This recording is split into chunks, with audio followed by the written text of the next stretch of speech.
जवळचं घर, जवळचं घर कुणाचं? गाडी कुणाची? कुणाची? शाने आहे रे. देवाची आहे दे मग आम्हाला. हा, तुम्ही मानायला तयार आहेत का देवाची आहे म्हणून? बघा तुम्ही कुणाचे आहेत? हा, देवाचे आहेत, हो की नाही?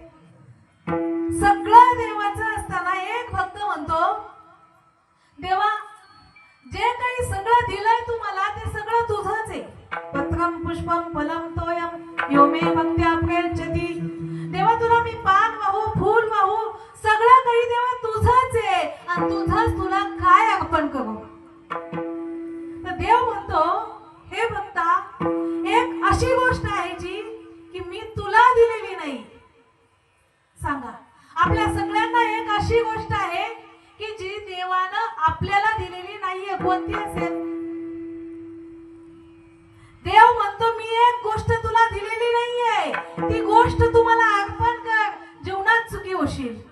सांगा बघा, अशी कोणती गोष्ट असेल की आपल्या प्रत्येकाला देवानं ती दिलेली नाहीये? कोणती असेल? गायक मंडळी, देवानं ती गोष्ट आपल्याला दिलेली नाहीये. ती गोष्ट जर आपण देवाला अर्पण केली तर आपल्या आयुष्यामध्ये आपण सुखी होऊ. कोणती गोष्ट असेल? हा,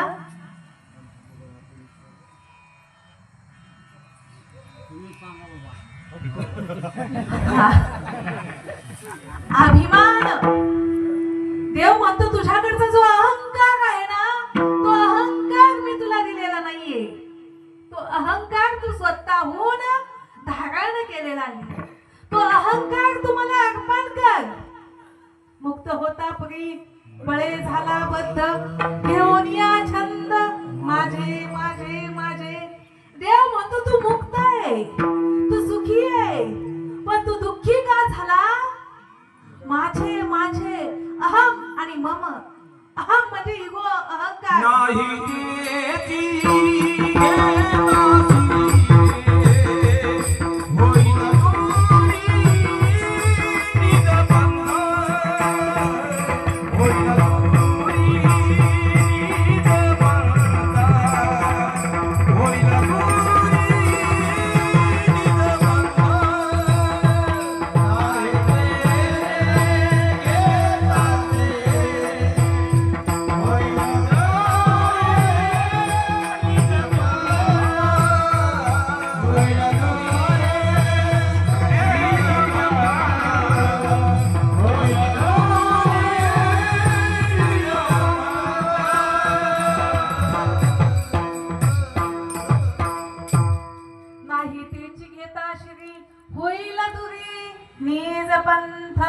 नको असलेल्या गोष्टीचा आपण काय घेतला? अहंकार घेतला. नामदेव काय एके ठिकाणी विनवणी करतात, देवा माझ्या भक्ताला तू काय करू नको? अहंकाराचा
दुःखाची बाधा न हो कवने काळी ही संत मंडळी सुखी असो. हे बघा, या संत मंडळींना, इथे बसलेल्या सर्व संत मंडळींना अहंकार होऊ देऊ नको. अशी कोण व्यक्ती आहे जीवनामध्ये की तिला अहंकार नाही? वरपोट करा बघा की त्याने सांगा की मला अहंकार नाही. आहे का कोणी? बरं, बोट वरती केलं तरी सुद्धा अहंकार नसल्याचा काय आहे की नाही? हो की नाही? तिघे जण होते, तिघांना म्हणलं तुम्हाला 50 रुपये देते. सगळ्यात जास्त आळशी कोणी? दोघांनी वर बोट केले, पटकन मी आळशी. तिसऱ्याने केलंच नाही. म्हणलं तू का वर बोट केलं नाही? तुम्हाला मला बोट वरती करायचाच कटाळा आला होता. सगळ्यात जास्त आळशी कोण? मग अहंकार नाही म्हणून पटकन वर बोट केलं तर सगळ्यात जास्त अहंकार कुणाला आहे? मग त्याच माणसाला. माणसाला जीवनात अहंकार असू नये. सगळ्यात जास्त दुःखी मनुष्य कशाने असेल? तर अहंकाराने असेल. अहंकार झाला तुका म्हणे वाया गेला, तुका म्हणे वाया गेला, तुका म्हणे वाया गेला, तुका म्हणे वाया गेला, तुका म्हणे वाया गेला,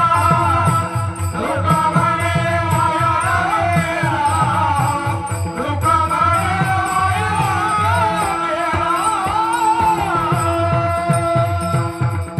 अहंकार झाला तुका म्हणे वाया गेला. बघा, मी म्हणते माणसाला अहंकार नसेल तर तो नाचतो. ज्याला जितका जास्त अहंकार तितका जास्त नाचतेत माणसं. नाचत नाहीत का? नाचतात ना. सत्य पुढे नाचतात, बायको पुढे नाचतात. बायको छान दिसायला असेल तर नाही का? माझ्या बायको सारखी गावात सुंदर नाही, हो की नाही? अहो, म्हशी पुढे नाचतात, लाखाची म्हैसे नाचतात की नाही? बैला पुढे नाचतात, लाखाची बैल जोडी नाचतात की नाही? बंगल्या पुढे नाचतात, निर्जीव बंगल्या पुढे. साधा आहे का? 3 मजली बिल्डिंग आहे, नाचतात की नाही? अहो, नाचत नाही असा मनुष्य दाखवा. अहंकार झाला की जीवनामध्ये त्या व्यक्तीला काय प्राप्त होतं? दुःख होतं. आणि ज्याचा अहंकार गेला तो साक्षात काय होतो? देव होतो, देव. अहंकार गेला तुका म्हणे देव झाला. ज्याचा अहंकार गेला ना तो देवच आहे, देवच आहे. ज्याचा अहंकार गेला त्याला शिव्या दिल्या तरी फरक पडत नाही आणि गोड बोललं तरी पडतं का? आता पूर्वी बरं का, शिवाजी महाराज, माझा स्वर जायचा, महाराज मला खवळायचे की तुझा स्वर गेलाय. जसं आता भैऱ्या व्यक्तीला शिव्या दिल्या काय, गोड बोललं काय कळतं का? कळतं का? तसं आता मला स्वर आला काय गेला काय कळतच नव्हतं. तर यांनी किती बडबड केली तर काय का? बघा, होता इतका अभ्यास झाला. आज येताना मला म्हणते बघा मला सांग बघा कोण कोणते येतील. म्हणलं मी का टिप्पणी कीर्तन का गे का काय हे? हा, एखाद्या परीक्षेत बसायचं असल्यावर त्या विद्यार्थ्याला कशा आधीच प्रश्न सांगून होते हे हे येतील बघा. तसं आता टिप्पणी कीर्तन, आता निवृत्ती दादाने किती कीर्तन ऐकले दादा? एक तरी कीर्तन डबल आले का? एकही नाही. जवळजवळ भरपूर, म्हणजे मला शिवाजी महाराज 15 वर्षापासून कीर्तन, आज ते आलेच नसते ऐकायला. कालच सिंगोण्यात कीर्तन ऐकलंय, कशाला यायचं म्हणले असते? हा, ते म्हणले असते काय तेच टिपण ऐकायचंय. म्हणजे काय माहितीये का, त्या व्यक्तीचं सगळं, त्याला शिव्या दिल्या काय, गोड बोललं काय, काही वाटत नाही. त्याला तुम्ही स्तुती केली काय, निंदा केली काय, काहीच वाटत नाही. का त्याचा अहंकारच निघून गेलेला असतो. ज्याचा अहंकार गेला तो साक्षात देव होतो. पण अहंकार झाला ना तो देवापासून सोडी मी तो पाना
श्रेष्ठ, मी श्रेष्ठ. तुम्हाला माहितीये भगवान विष्णूच्या जेव्हा लक्ष्मी पाया पडते ना तेव्हा भगवान विष्णू डोळे झाकतात. कारण लक्ष्मी मातेला काय झालेलं आहे, अहंकार झालेला आहे. लक्ष्मी माता भगवान विष्णूंना म्हणते मी श्रेष्ठ, मी श्रेष्ठ. भगवान विष्णू म्हणाले तू श्रेष्ठ आहे तर सिद्ध करून दाखव. काय करावं लागेल तुला, सिद्ध करून दाखवावं लागेल. म्हणजे आता सिद्ध करून दाखवते. एक मेलेलं प्रेत चालू होतं, त्या प्रेतामागं काही मागं पुढे 5-25 माणसं रडत होती. लक्ष्मी मातेने असा चमत्कार केला की त्या प्रेतावर 200च्या नोटा, 100च्या नोटा, 500च्या नोटा, जे असं वरून स्वर्गातून नोटांचा वर्षाव चालू झाला. जिकडं नोटा पडतील तिकडं लोक बघा, ज्यांच्या खांद्यावरती मड होतं त्यांनी पळायला पाहिजे होतं का? ज्यांनी मड घेतलं होतं खांद्यावर त्यांनी पळायला पाहिजे होतं का? मड टेकून 500च्या नोटा जर पडत असतील तर नोटा श्रेष्ठ की मड श्रेष्ठ? चलतील ते मड घेऊन, चलतील. त्यांनी सुद्धा मड टाकून दिलं. 75 वर्षाची म्हातारी 15 वर्षाच्या मुलीप्रमाणे नोटा वेचत पळवू लागली. लक्ष्मी माता म्हणाली बघितला माझा चमत्कार. तर भगवान विष्णू म्हणाले चमत्कार मी पाहिला नोटांचा, पण माझ्या एका प्रश्नाचं उत्तर द्या. तुम्हालाही विचारते, माझ्या एका प्रश्नाचं उत्तर द्या. सगळे नोटा वेचण्यासाठी पळत होते, मग ते मेलेलं मढ नोटा वेचण्यासाठी का पळत नव्हतं? बोला. राम कृष्ण विठ्ठला, क्या बात आहे. अहो त्याच्यात विष्णू नाही ना, त्यात राम नाही ना. मेलेल्या मड, आमच्या दादांसाठी टाळ्या वाजवा एकदा. ज्याच्यात रामच नाही तो कशाला नोटांच्या मागे पळेल? अहो तुमच्यात राम ठेवायचं की नाही हे कुणाच्या हातात आहे? त्याच्या हातात आहे. म्हणून आपल्याला अखंड काय करावं लागेल, नामस्मरण रूपी रिचार्ज जवळ ठेवावं लागेल. मला तुम्ही सांगा, तुमच्याकडे मोबाईल आहे, मोबाईल, तो मोबाईल मधून कॉल करायचा असेल तर काय लागेल? काय लागेल? बॅलन्स लागेल. बघा तुमच्या मोबाईल मध्ये बॅलन्स पण आहे तरी पण कॉल होत नाही, मग काय लागेल? हा बघा चार्जिंग पण आहे तरी पण कॉल होत नाही, मग काय लागेल? रेंज लागेल. क्या बात, हे महत्वाचं उत्तर आहे. काय लागेल? तसं भगवंताच्या स्वरूपापर्यंत पोहोचण्यासाठी आपल्याला सुद्धा नामस्मरण रूपी काय लागेल? रेंज लागेल. ह्या अंतःकरणातला अहंकार काढून टाकावा लागेल. तेव्हा आपण काय करू शकतो? भगवत स्वरूपापर्यंत पोहोचू शकतो. आणि ज्यावेळी अंतःकरणातील अहंकार जाईल त्यावेळी प्रत्येकामध्ये काय दिसेल? प्रत्येकामध्ये काय दिसेल? देव दिसेल. हाच संतांचा अनुभव आहे आणि हाच अभंगाच्या प्रथम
विश्वदेव सत्यत्वे.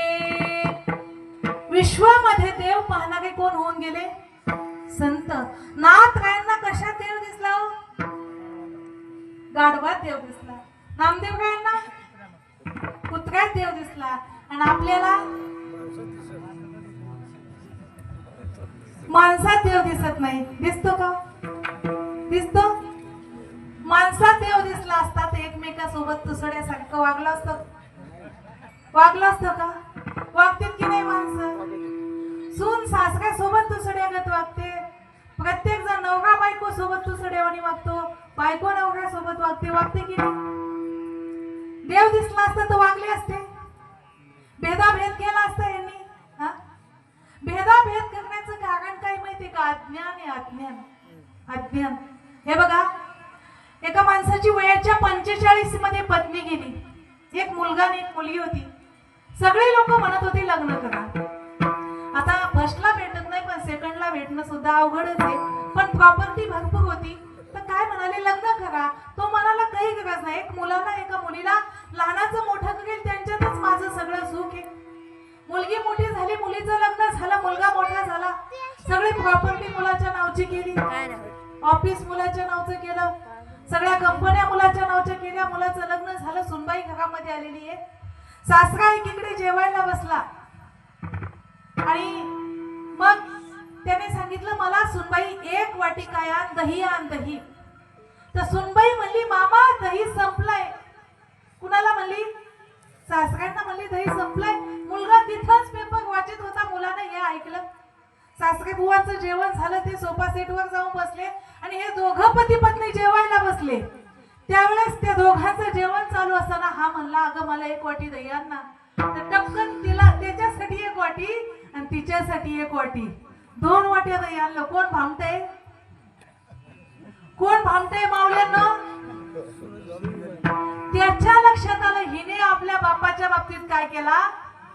भेदभाव केला. भेदभाव. तो म्हणला, आता आजच्या दिवस शांत बसा. दुसऱ्या दिवशी उठला म्हणला, बाबा आज मला ऑफिस मध्ये नाही जायचं. काय झालं? काय आज ऑफिस मध्ये नाही जायचं? आज तुमच्यासाठी दही वाढणारी आणायची. तो म्हणला, मला या वयात पत्नी शोभेल का? बघा, आतापर्यंत आईची कधी उणीव भासू दिली नाही. नेमकं झालं काय बाळा?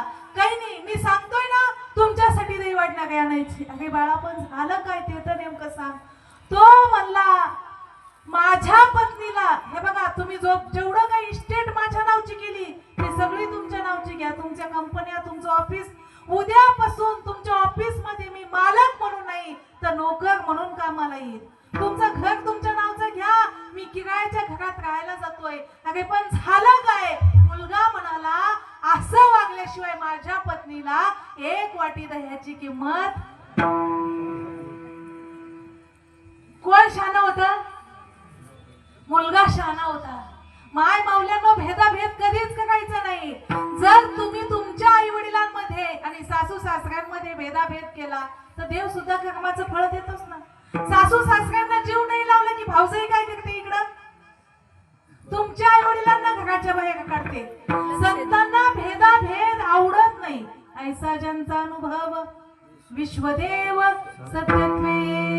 प्रत्येकामध्ये संत काय म्हणतात?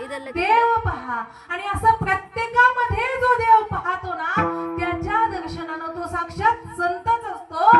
नवे नवे तो संत नाही, तो साक्षात देव असतो. देवतेची संत, देवतेची संत निमित्त त्या प्रतिमा. तो साक्षात देवच असतो. आणि अशा देवाच्या दर्शनानं, अशा साधू संतांच्या दर्शनानं माणसाच्या पापाचा नाश होतो. अभंगाचं देवता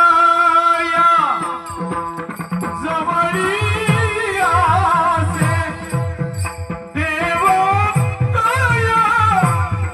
जवळी आसे, देवता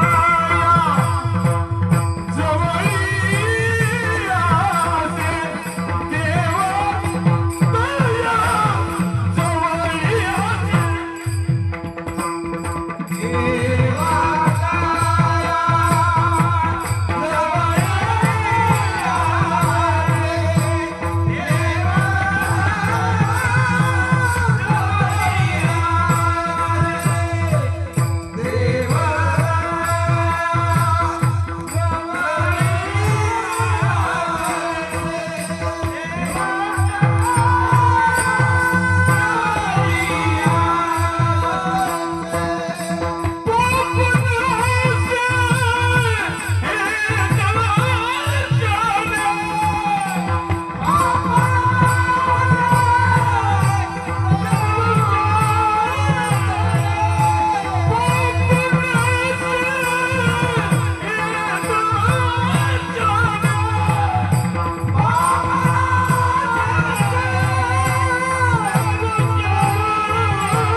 तेज देवतया जवळ असे पाप नासे दगुशने. देव अशा साधू संतांच्या कुठे असतो? जवळ असतो. मग आज या कलियुगामध्ये साधू साधू म्हणावा कुणाला? साधूच्या रूपामध्ये आम्हाला सगळीकडे कोण दिसतात? कैसे कैसे झाले बोंधू कर्म करोनी मनते